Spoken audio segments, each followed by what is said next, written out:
got gunshots. We got gunshots, guys. We want to see the system that sets up for systemic racism burnt to the ground.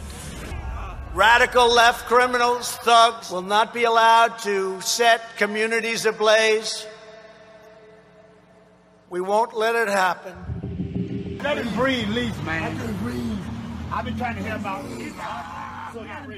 For over 10 minutes, George Floyd was slowly asphyxiated to death by a smirking police officer as helpless onlookers pleaded for humanity. What seemed more chilling was not the sadist applying his knee upon Mr Floyd's neck, but his partner holding back the crowd, like a warden at the door of a camp.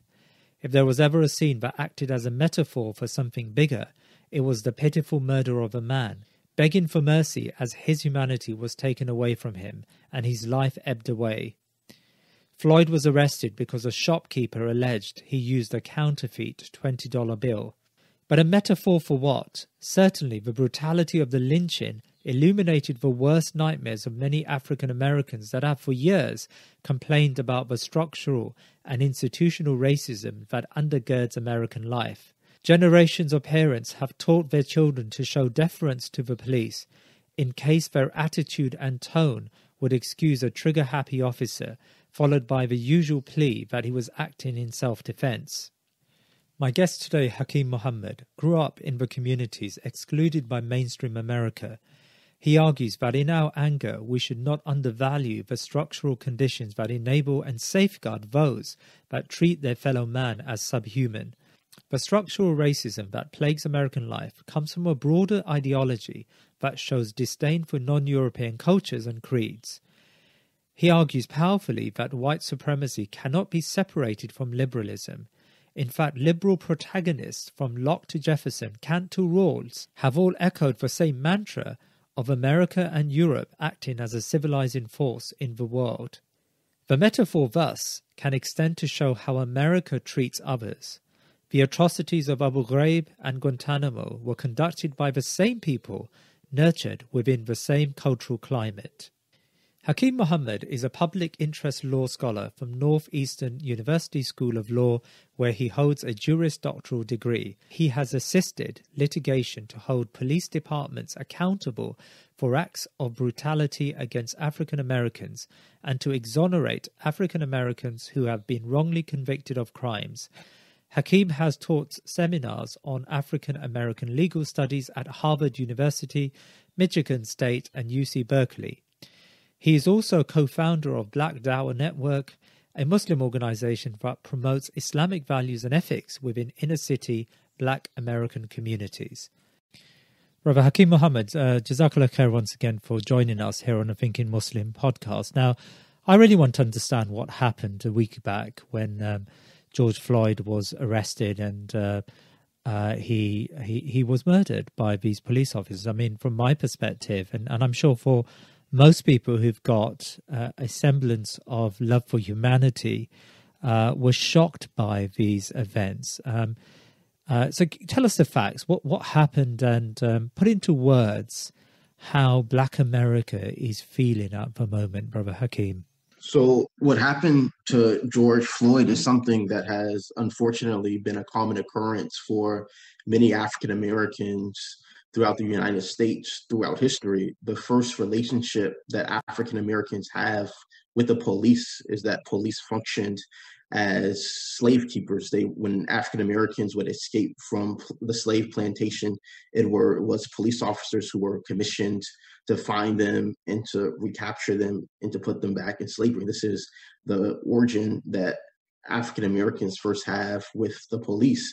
And when you have a police force that is saturated with racism, that's saturated with ideological commitments that devalues the life of African Americans, it becomes easy to utilize excessive force against African Americans. And this is what we saw when, our brother George Floyd was pleading for his life, telling the officer that he could not breathe.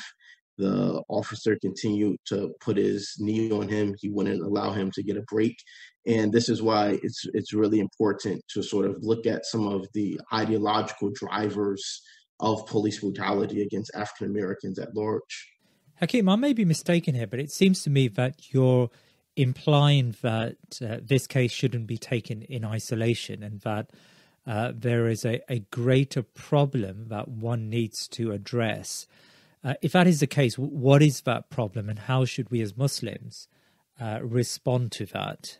Sure. So I think, especially as Muslims, when we think of some of the most grotesque human rights abuses perpetrated against the Ummah in contemporary times, we think of Guantanamo Bay, we think of Abu Ghraib, and yet there is a direct link between some of these human rights abuses that were perpetrated against Muslims in Abu Ghraib and Guantanamo Bay, as in the police brutality facing African Americans at large. So we saw imagery coming from Abu Ghraib that showed American soldiers brutalizing Muslims in the most inhumane ways, images of dogs being placed in the faces of Muslims, naked Muslims being faced on top of each other, Muslims being tied on leashes as though they were just animals. And yet we should look at some of the backgrounds of some of the U.S. Army soldiers and U.S. Army personnel who oversaw some of this torture in Guantanamo Bay and Abu Ghraib. And we should trace their career trajectory, because in tracing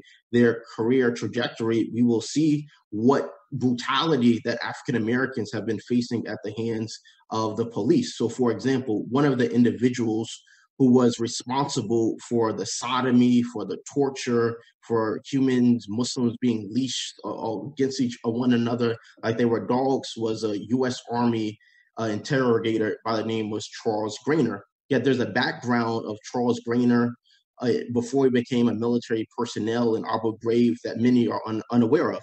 Prior to him serving in Abu Ghraib, he was a correctional guard in a majority African-American prison. And in that majority African-American prison, there were a number of lawsuits that were filed against Charles Grainer. African-Americans alleged that he had been smashed, that he was beating up inmates, that he was putting knives in their meals. And there was one incident where he had put a knife in an African-American man's meal, and he accidentally ate it with the knife in it, calling him to bleed profusely. And when he begged for help, Charles Grainer called him the N-word and told him to shut up. There's another lawsuit against Charles Grainer where where the African-American prisoners alleged that they beat them up, and that these correctional guards wrote the name KKK in the blood of one of the inmates. And so this is Charles Grainer's background prior to overseeing the torture of Muslims in Abu Ghraib. When it comes to Guantanamo Bay, for example, it has become infamous as a place for where the U.S. government carried out torture of Muslims. And one of the U.S. Army personnel who oversaw this torture, who was in fact commissioned by the U.S. Secretary of Defense to oversee torture in Guantanamo Bay, was a man by the name of Richard Zaley. And in fact, Richard Zaley was responsible for torturing many Muslims in Guantanamo Bay. And his signature style of torture was that he would threaten the family of some of the detainees, saying that we're going to, rape we're going to bring your mother to Guantanamo Bay and we're going to rape her. And he would put Muslim detainees in high stress positions for high stress positions for long periods of time. And yet, before overseeing a lot of this torture in Guantanamo Bay, before overseeing this mayhem in Guantanamo Bay, Richard Zaley, he worked as a police detective in Chicago for nearly 40 years. And he was in fact commissioned, the U.S. government commissioned him to go to Guantanamo Bay precisely because he was so good at extracting confessions and interrogating people. Yet what was his background in his methods of interrogating people as a Chicago police detective for over 40 years? In 1990, there was an African-American man by the name of Latrell Boyd. He was a businessman who was extremely wealthy. And one day, Richard Zaley said he went into his house and he said that no N-word is supposed to be living as wealthy as this. And he began to frame Latrell Boyd for a crime that he did not commit. He began to torture him to confess to a crime that he did not commit. And he served 23 years in prison for a crime that he did not commit. And he was only recently exonerated when it came to light that Richard Zaley had tortured him into giving a false confession. And so when we think of like CIA black sites that use in enhanced torture techniques in places like Guantanamo Bay, it has come to light that the Richard Zaley, that he actually ran a torture site in Chicago prior to coming to Guantanamo Bay. And so one of his techniques, a lot of the techniques that the Chicago Police Department were utilizing includes applying electric shock to genitals to force them to confess the crime, suffocating African Americans with plastic bags, burning their skin with cigarettes. And particularly within Chicago, there were a lot of African Americans who were alleging that they had been beaten up, they had been interrogated with cruel methods, and had been forced to confess the crime that they didn't commit. And when they were telling the court, when they were telling the judges that I didn't really commit this crime, they beat me up, they forced me to confess to this crime, the judges in those cases did not believe them. And so over hundreds of African Americans serve decades within prison, over 30 years in prison, until it was revealed that they had been tortured, until the courts finally believed them that their confessions had been coerced. And so in these torture suspects within Chicago, they included young African Americans. So one individual, his name was Marcus Wiggins. Marcus Wiggins, who was only 13 years old when he was forced to confess to a crime that he did not commit. And so the fact that we have Richard Zaley, who before overseeing the torture at Guantanamo Bay, worked as a police officer in Chicago, in the Black community in Chicago for over 40 years. The fact that we have in Abu Ghraib, the fact before serving as the military personnel overseeing torture in Abu Ghraib, Charles Grainer worked in a predominantly African-American prison. These are what African-Americans are seeking to combat when they are out in the street, when they're protesting police brutality. And so if we can acknowledge the inhumanity of what's occurring in Guantanamo Bay and Abu Ghraib, then what African-Americans are experiencing, that you can get a glimpse as to what African-Americans are experiencing in terms of police brutality when these very same individuals started off their careers policing African Americans. And so this is essentially what African Americans are responding to. So I want to dig deeper here.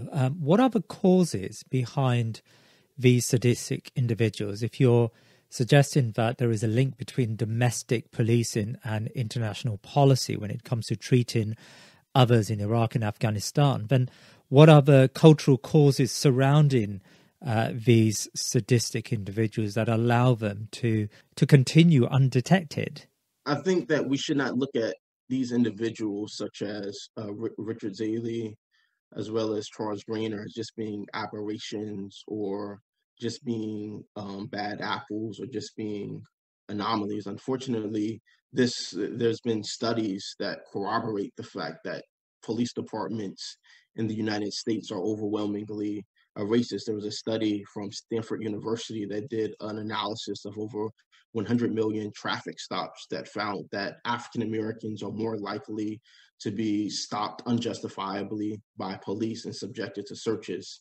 There's been another study from the National Registry of Exonerations that found African Americans are more likely to be wrongfully convicted of a crime. And so while they constitute only 13% of the population, the majority of defendants in America who are wrongfully convicted of crimes and later exonerated were African American. And so when we think of the police, it's important to ask ourselves, what is the relationship of the African American community with the police departments? And there have been several scholars that have analogized the relationship of police to the African American community as that of a foreign military occupant to a colony, that the relationship between mainstream America and ghettos or hoods in America and the police force is essentially an equivalent of a mother country occupying essentially a colony. This shows very clear what ideology is driving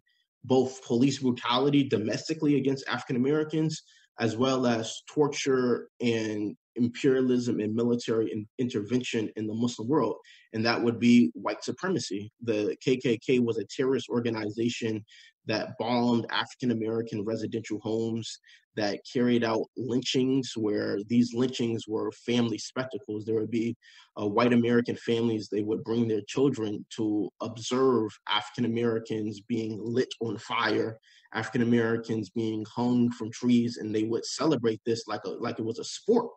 And that which shows the sort of animalistic way that white Americans viewed Black Americans. And so I think we should go into like the heart of the ideology that is both shaping or influencing this police brutality occurring against African Americans domestically and the larger military intervention in the Muslim world. And we're going to see direct ties, because at the heart of international relations theory there's a theory known as democratic peacekeeping. And this theory, it traces its origin to Enlightenment thinker Immanuel Kant. And he developed a theoretical positioning of the world based upon the cultural and intellectual capacities of various people. And he placed Europeans at the top of this racial hierarchy, followed by Asians, followed by Black Africans and Native Americans being at the bottom, who he held as being intellectually incapable of self-governance. And so the theory, it's predicated upon Hobbes' notion of anarchy that holds that the international order will descend into disorder and chaos in absence of a democracy. And the democratic peacekeeping theory stipulates that the way to manage this anarchy is through the spread of democracy. And yet, even within these democracies, the theory stipulates that you need a hegemonic power, the hegemonic power that will keep the international order in line. And what this theory does, especially when you analyze the racist ideas at the root of this theory, that the non-white world is incapable of their own political autonomy, their own ability for self-governance, it basically provides the rationale for power, for quote unquote civilized white Westphalian states to spread democracy at the sword against the non-white world. And this is why it's another version is in contemporary times of the white man's burden. So we see no coincidence between the torture carried out in Abu Ghraib and the fact that Charles Grainer, prior to overseeing this torture at Abu Ghraib, was working as a correctional guard in a majority African-American prison, where he was beating up African-Americans, subjecting them to a wide variety of racial epithets. The ideological driver is white supremacy. But how deep is this? If you were to speak to some of the liberal protagonists today, they would argue that maybe liberalism was entangled with this Darwinian idea of a superiority of races in the past, but it no longer really exhibits those qualities. And liberalism enters into foreign policy exchanges with other countries on a level where it wants to spread equality and justice.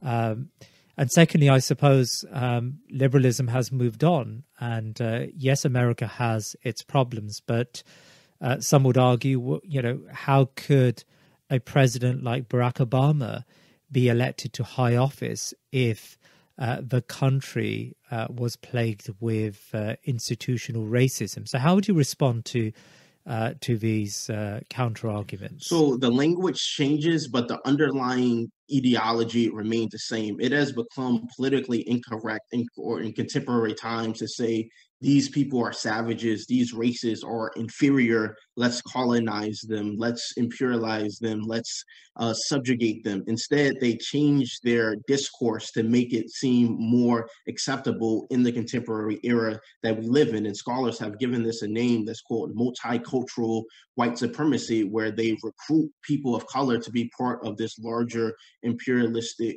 mission. And so when you say that, or what their argument is, as far as, we're not doing this for explicitly racist reasons, we're doing it to bring equality, we're bringing it to bring free markets. Well, let's talk about, they can't get around the ideological commitment to some of the ideological ideas that shape European notions of a free market, capitalistic notions of free market, and the asymmetrical relationship that a free market creates in many of these societies, particularly in places such as West Africa, where in some countries you have people who are paying International Monetary Fund more on interest than on their own educational and health budgets. This is the impact that neoliberal economic theory is having in West Africa. And when you look at the tangible results of this theory, while you may have, a couple of people of color in their political offices at the top of the hierarchy, these are just in name only. When you look at like the true condition that the majority of people of color, of Black people are living in the countries that have been victimized by this policy, it's very clear that this is white supremacy. And even, for example, when you look at Barack Obama, and whether his election to the highest office in the United States, whether this actually made a difference in the lives of ordinary African Americans, whether this meant that, African Americans were least likely to be subjected to police brutality. It in fact did not. In fact, the Black Lives Matter movement, as it is called, it actually originated under Barack Obama.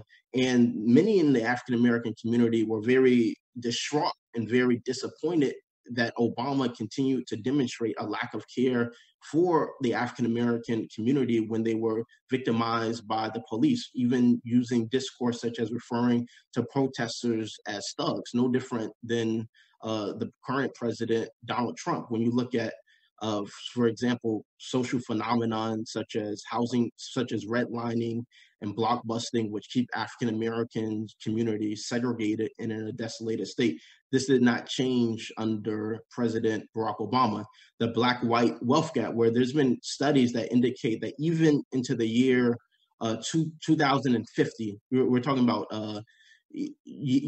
decades into the future, the studies have confirmed that the Black-white wealth gap, whereby white people have more wealth than black families, that this gap did not change under President Barack Obama.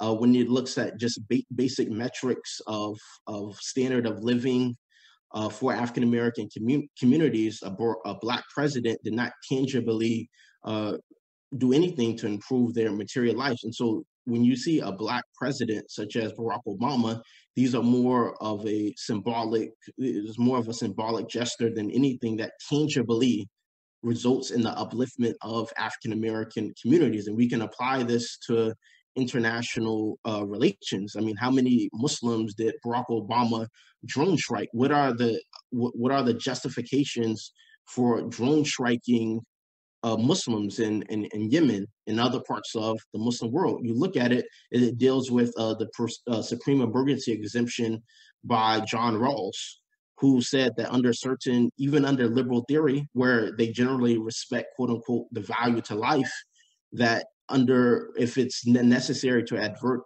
a disaster, that you can kill someone who is innocent. And so the idea of a civilian casualty, this is justified when you look at it under a utilitarian perspective. And this is a theory that Barack Obama utilized to justify drone strikes of Muslims in the Muslim world. And so this is why we need to look at it when we think of multicultural white supremacy, and the fact that you can have people of color who are serving in positions of power that still, when you look at the reality of the situation, there's still this asymmetrical relationship between Black people, between the quote unquote third world and white Westphalian nations. A number of videos have been doing the rounds on social media in the last few days, and I was struck by one particular video which went viral, and I think it was from Charlotte in North Carolina. And it was a conversation between two individuals, and really they were debating the limits to protest and how far you should go. And one of the protesters was extremely angry, and he even exclaimed that he was willing to die for some sort of justice, and the other one was imploring him to see sense in a sense, and to consider how to fight the structural problems in a more coherent way. And you could see actually in both of their arguments some truth, right? It was if America, if we didn't have 3 nights of protests, I suspect this would have been whitewashed in the media like all other examples of police brutality. But at the same time, the looting, which seems to be, I mean, I would like your view on this, but the looting that is associated with these protests could change public opinion and could harm the greater cause of some form of justice. So where do you stand on this debate? So let's look at the origins of the United States as a country in relationship to obtaining its independence from Britain. The Boston Tea Party, that is revered in American history as a political protest in which American colonists were fed up with taxation without representation.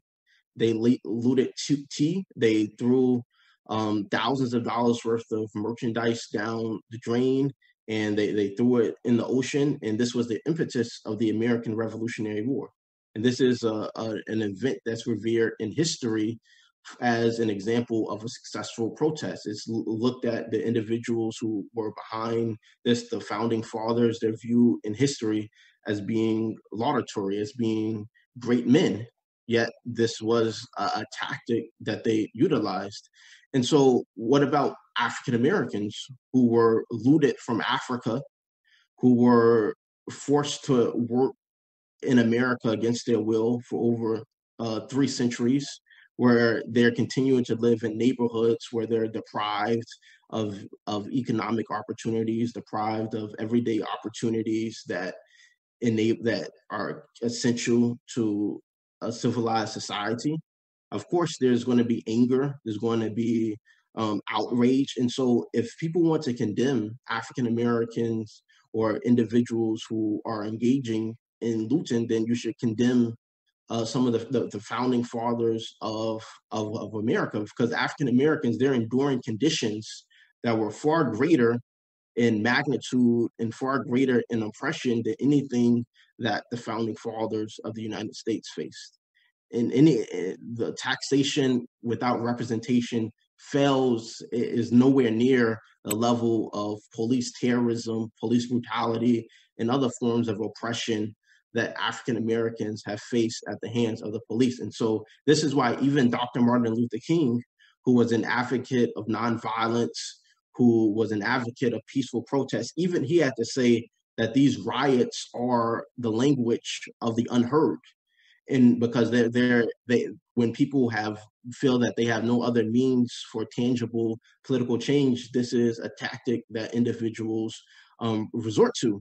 And so, I mean, some of I'm less sympathetic to a store. I mean, if it's a small business, if it's like a small business, especially, Black business that are, victims of looting and stolen merchandise, those are obviously things that hurt those business. But when it comes to these multinational corporations, I mean, a lot of these corporations are responsible for looting of the third world. A lot of these corporations are in them of themselves have a history of obtaining wealth from slavery. If you look at individuals, and a lot of these corporations were founded at a time when African Americans were inhibited from really establishing business enterprises by law, and where they set up a variety of economic hurdles for African Americans to engage in the free market. And so we can discuss, the tactics, whether this is a viable tactic, but I see my role as I'm always going to indict the conditions that create the impetus for this behavior, as opposed for moralizing on individuals who engage in this type of behavior. And this is consistent with even Martin Luther King, who said riots are the language of the unheard. And in fact, when you look at African American political history, I mean, if you look at African American political history and how African Americans obtained certain rights, riots actually played a fundamental role in it. People think that, African Americans obtained rights due to the civil rights legislation. But if you look at why they passed civil rights legislation, in the first place, a major driver behind it was they were afraid of urban riots. They were afraid of urban protests. And so it was seen as a concession. In fact, there was one individual, one brother, H. Rap Brown. H. Rap Brown was a very prominent African-American political activist. He converted to Islam later in his life, after some of his his period of incarceration. But H. Rap Brown, he would go from city to city where he would like stir up African Americans against the Jim Crow laws, against other manifestations of institutional racism. And as a result of his speeches, African Americans would riot, and the state was extremely scared of these riots that were occurring. They would pass little legislation to get rid of certain forms of racial discrimination. So when you look at it historically, it's not the fact that African Americans believe that sometimes that they have to riot to get their rights or to be heard is not historically unprecedented. And we can talk about the Islamic permissibility of it, but the fact that African Americans, that many in the African American community feel that they have to resort to this tactic to be heard, to have basic rights, that says something fundamentally about the society that they live in. And so I think we should keep our critiques of the society and the conditions that the society is creating and fostering. African Americans, they've tried peaceful means of protest. They used to have peaceful African American, a lot of African American protesters during the civil rights movement, where they would still utilize dogs against them. And there's been several, even in contemporary times, despite the brutality, despite the mayhem that African Americans are facing, where police still resort to violence regardless of the peaceful means of the protests. Yeah, there is some suspicion that the police have put into the protesters instigators of violence in order to undermine the protests. I mean, how far do you accept whether that is taking place? This is certainly going on, without a doubt. There have certainly been agents, and this is, a known tactic of police departments, entrapment, and as well as instigating certain things. But there is also, legitimate African Americans who believe that they have to resort to this to have their cause heard, that riots, or as Martin Luther King said, that these riots are the language of the unheard. And so if we're going to cast moral aspersions towards these African American protesters who are enduring conditions that are far greater than what the founding fathers and what the antics that were engaged in the Boston Tea Party, then we should engage, we should indict the founding fathers, and we should indict them for creating the conditions that have led to this type of behavior. And how do you understand the behavior of President Trump? He seems to be firmly on the side of law enforcement and those people who you would probably argue would have white supremacist tendencies. And he has yesterday blamed an organization called Antifa. Can you comment on that and his actions? Yeah, so Antifa, I'm not really a fan of them. They're far leftist type of group that, it's not really an organic African-American group, but I guess they feel that what they're doing is in the cause of bringing attention to the issue of police brutality. I'm not really a fan of them, but definitely Donald Trump. He's labeling these groups as a terrorist organization. Okay, what about the police departments who engaged in terrorism against African Americans, who have a history of torture, have a history of abuse, have a history of destruction against African Americans? These, from the position of ordinary African Americans, are terrorists. And when you look at in Chicago, for example, there are many Black mothers who grew up, in fear that their sons may be killed or hounded by the police and put in police custody. And so they start teaching their children from very early ages how to interact with the police and how to deal with the police so that this doesn't happen to them.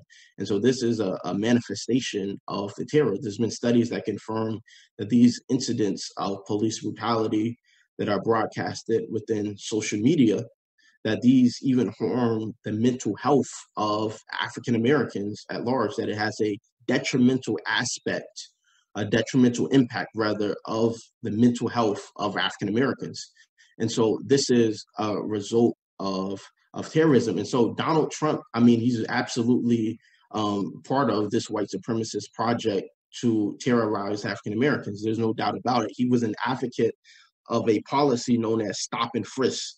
Stop and frisk was a policy that they implemented in several urban areas where it was against mainly African Americans, where anytime the police suspected you of a crime, regardless of whether there was any probable cause, they would just say, you have black skin, let me search you, let me search your person, let me search you for weapons to see if you have any weapons. And the majority of the time, they found absolutely nothing incriminating. It was a tactic of police harassment against African Americans. Donald Trump, throughout his election campaign, he was a proponent of this stop and frisk policy that later got ruled unconstitutional.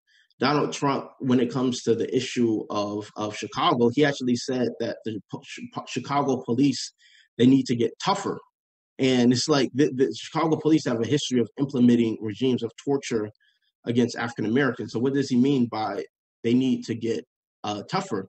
And so his election cycle was provoked, or it was predicated upon stirring up racial animus, as well as appeasing white supremacists at large to let him know that he's a law and order president that will defend the police and defend police brutality. And so, I mean, Donald Trump, like his historic predecessors, is a part of this tradition of white supremacy against the African American community. This year we're marking the 55th anniversary of the death of Malcolm X, and Malcolm X really did fight for a cause for black people in America, and that cause seems to be unfinished. I mean, how would you place Malcolm X ideology in relation to the solution to the problems black people seem to continue to face today? So when we look at the history of Malcolm X, we need to remember that Malcolm X's father was killed by the KKK. It's widely believed that his father, the KKK, kept harassing Malcolm X's father. Malcolm X's father was a proponent of black rights, of black civil rights, and the KKK would often go to his house to intimidate him, to intimidate his family. And one day, the KKK actually kidnapped his father, and they believe that his father was actually assassinated, was actually killed by the KKK, which was a terrorist organization. It's very unclear of the circumstances of the death of Malcolm X's father. Some believe that he was tied to a railroad track and by the KKK with the train running over his bodies. But there's a wide variety of theories. But when the KKK killed Malcolm X's father, the government never prosecuted those individuals in the KKK for killing his father. In fact, they tried to say that his father committed suicide. And so that never prosecuted for his crime. So you can imagine that this is a pivotal moment in Malcolm X's childhood where his father was killed by the KKK. And even as Malcolm X got older, when he joined the Nation of Islam, there was an incident in which the police had Malcolm X came to prominence in the African American community for speaking out against police brutality. There was an incident in which the police department had beat up an individual in the Nation of Islam, and Malcolm X organized them, and they went out into the police department, the police headquarters, and demanded justice for this brother, and demanded that he not be killed, and that this individual be returned back to the Nation of Islam's temple, as they called it at that time. And it was from this incident that Malcolm X, for standing up against police brutality, became widely respected and widely renowned in the African American community. Prior to this incident, he wasn't that well known. But after this incident, where he decided to get a couple of his brothers to go to this police headquarters and demand justice for this individual who had been mistreated and abused by the police, he became like a legend in the African American communities, and many African Americans began to look up to him. And there was even another incident where in California, where the police had actually shot an innocent individual who had belonged in the Nation of Islam and actually paralyzed him. And Malcolm X went over to California to demand justice for this individual. And he was actually paralyzed as a result of an unjustified shooting by the police that was harassing the Nation of Islam's temples at that time. And so this is why Malcolm X was such a strong proponent of self-defense and the ability of Black people to protect themselves from police brutality. And in fact, in many of his speeches, it was Malcolm X who originated this critique that if it's wrong for America to utilize violence in these foreign countries to achieve its military objectives, who is America to tell Black people that they can't defend themselves from police, from members of the KKK? And so this is the critique that Malcolm X brought forth, and his political insights are directly relevant in contemporary times. When you look at the police brutality that African Americans are facing and the torture, there are many individuals who are seriously considering self-defense against the police, because they look at the police occupation of their community as being similar to a foreign military power occupying its colony, that this is the relationship that the police has with the African American community. And so this is not only did white supremacist violence shape Malcolm X's early life since he was a child, but it would shape his later years as well. And so many people are also unaware of the history that the police departments within the United States, in collaboration with the FBI, had a history of assassinating Black political leaders. One of those leaders was the leader of the Black Panther Party for self-defense by the name of Fred Hampton. And the Chicago police and the FBI conspired to assassinate him. When it comes to Malcolm X's own assassination, it's been revealed that the bodyguards that Malcolm X had on the day of his assassination, one of them was an actual member of the New York Police Department, that he thought that this was his Muslim brother, his bodyguard. But unfortunately, it was later revealed that he was in fact an agent, that he was a member of the police department. And this was the individual who was, quote unquote, set to bodyguard him for on the day of his assassination. Now, I want to understand the following from you. I mean, we know that liberals claim that they created a colorblind society, a post-race society, which really hasn't happened. And it only takes some surface-level incident for racism to resurface in these communities. But we hear from many Muslims that Islam creates a colorblind society. And yes, it does. And alhamdulillah, that's a very laudable cause to portray. But is it as simple as that? I mean, how do we deal with these endemic racial stereotypes that we may all still have? Sure. So Islam, if the ethics and the moral framework of Islam are actually adhered to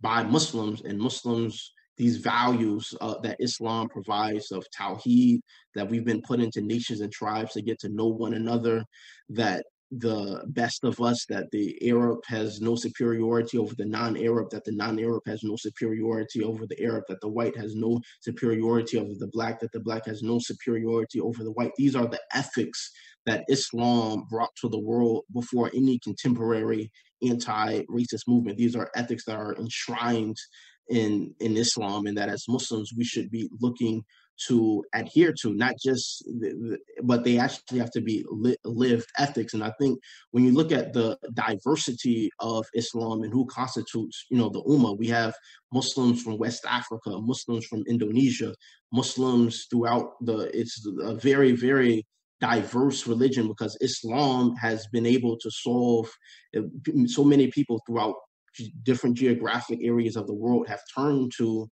Islam, and they have seen the beauty of Islam and have turned to it across racial grounds, across ethnic grounds, across nationalistic grounds. And so when you look at particularly within American society, Malcolm X, he was of the belief that Islam, that what he saw, the brotherhood, the sort of rituals that were enshrined at Malcolm X's pilgrimage to Hajj, he believed that those rituals, that those ethics that were provided in Malcolm, that Malcolm X witnessed with his own eyes as he made Hajj, that could have an impact in solving some of the racial problems and racial animus within the United States. But on its fundamental level, Islam, that when you think about liberalism, you have to think about liberalism's its connections to white supremacy at its origin.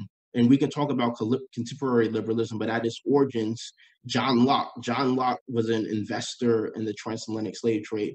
John Locke actually wrote treatise that gave slave masters the right to kill black slaves with impunity. In fact, he said that if slave masters could not kill their black slaves with immunity from criminal prosecution, he didn't believe that this was a true form of slavery. And so John Locke, who is one of the foundational thinkers of liberalism, of Western civilization, he believed that slave masters should be able to kill their slaves with immunity. Islam brings a whole different worldview, a worldview that's based upon Tawheed, a worldview that's not based upon white supremacy, that's not based on any form of racial supremacy, but prioritizes the supremacy of God and submitting to this one God. And this is what Malcolm X believed had the power to transform the racial animus in America and to transform the thinking of white supremacy in America. But I want to add to this analysis that these ethics that Islam enshrines, of course, they have to be actually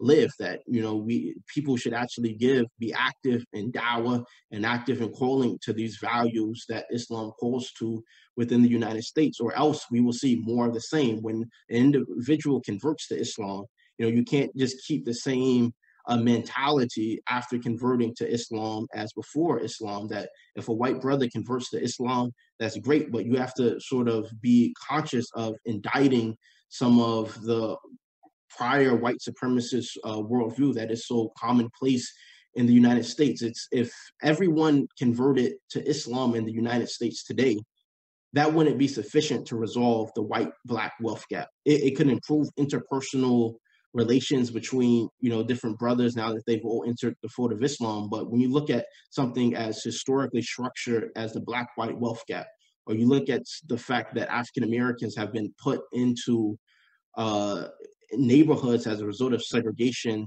that have toxic waste dumps, that environmental racism is what they call it, where African Americans were strategically placed in neighborhoods that were disproportionately environmentally hazardous, poisonous environments to live in as a result of the legacy of segregation, that they're still living in some of these neighborhoods today.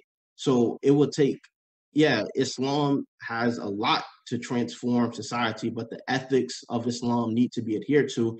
And in addition to that, we have to really put our brains toward what tangibly are we going to do to actually transform American society to rectify and remedy the history of racial discrimination in the United States. Hakeem Muhammad, Jazakallah khair for joining us today, and really it's been enlightening to get an understanding of what's happening there in America. And the last time we spoke to you, Hakeem, you were preparing for a series of conferences as part of the Black Dawah movement. How's of course, COVID-19 has probably come in the way of a lot of the face-to-face work, but how is the Dawah going there? Alhamdulillah, it's been going good. So we did our event in Chicago in an area known as O Block in Inglewood, Chicago, where we spoke to over 100 brothers and sisters about Islam. Those who were interested in learning more received a free copy of the autobiography of Malcolm X, as well as the Quran. Then around February, we organized in about 10 different cities in the United States simultaneously, in Omaha, in Oakland, in Chicago, in Boston, in Virginia, in Houston, Texas, different Islamic outreach events that help convey the message of Islam within inner city Black America. And this work is important. It's part of what Malcolm X wanted to do towards the later years of his life. If you read the last interview of Malcolm X's life with Saeed Ramadan, Malcolm X spoke about wanting to plant seeds of Islam in our communities. He spoke about wanting to correct misinformation that he had previously taught about Islam to the community at large. And he spoke about really just wanted to convey that message of Islam within inner city Black communities. And he also said that he feels that the Muslim world has failed to really pay attention to a lot of the problems facing Black America, and that the Black community was neglected in terms of da'wah. I would encourage everyone to read the last interview that Malcolm X gave in his life before he was assassinated, because it can help, guide the political trajectory in the United States today. And so, alhamdulillah, as a result of COVID-19, a lot of our events got postponed, but so we've been working through prison da'wah, speaking to brothers in prison through electronic, through the internet, about Islam. So alhamdulillah, it's been going well. Keep us in your doors. Appreciate you for bringing me on today, brother. Barakallah feek, inshallah. And just remind us, how can someone connect with your organization or find out more? You can visit blackdawahnetwork.com. If you go on blackdawahnetwork.com, you're going to see a wide variety of different resources. For example, if you go to infographics, you'll see, what great Black intellectuals have said about Islamic civilization in Africa, from W.E.B. Du Bois to Edward Blyden. You're going to see different campaigns that we've done in the past in Omaha, Nebraska, in Atlanta. You can look at some of the lectures that we've done dealing with Afrocentrism or Black Orientalism, Black Orientalist critiques of Islam. I know especially in London, you all your audience may be familiar with individuals such as, what's his name? I see a lot of individuals at Hyde Park Speaker Corner, Sarah Garvey, other clowns like that. Well, if you look at blackdawahnetwork.com, it provides a wide variety of resources for dealing with Black Orientalism or Afrocentrism that people can be sure to check out, inshallah. Brilliant. Jazakallah khair. May Allah aid you with your work, inshallah, and thank you for your time today. Amen. May Allah bless you as well, my brother.